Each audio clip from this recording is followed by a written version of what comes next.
दोस्तों, क्या कभी आपने सोचा है, कभी मन चुपचाप पूछता है, मैं गलत नहीं हूँ, मैं किसी का बुरा नहीं करता, फिर भी मेरी जिंदगी में ही इतनी परेशानियां क्यों?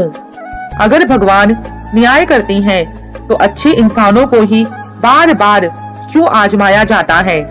चलिए दोस्तों, इस बात को समझने के लिए एक एक करके सच्चाई को समझते हैं। पहली बात, परेशानी सजा नहीं, परीक्षा होती है।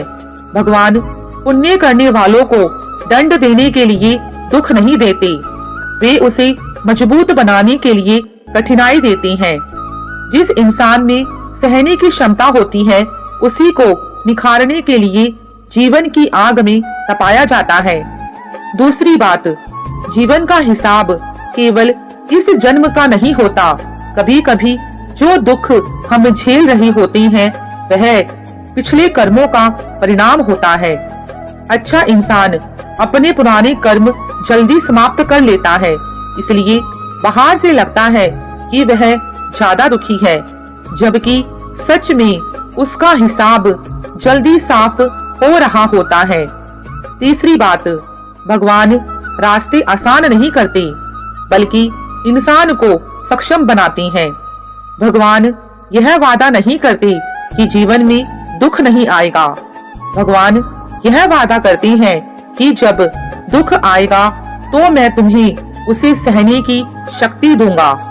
पुण्य आत्मा को धैर्य और विवेक इसलिए मिलता है ताकि वह कठिन समय में भी सही राह पर बना रहे। चौथी बात, भगवान अपने प्रिय को ज्यादा परखते हैं। जैसे महाभारत में देखिए, श्री कृष्ण के सबसे प्रिय पांडव थे, फिर भी उन्हें वनवास, संघर्ष और युद्ध सहना पड़ा। और भगवान राम मर्यादा पुरुषोत्तम होकर भी वन गए।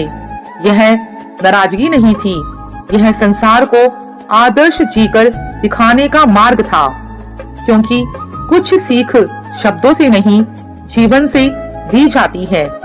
पांचवी बात, दुख अहंकार को दूर करता है।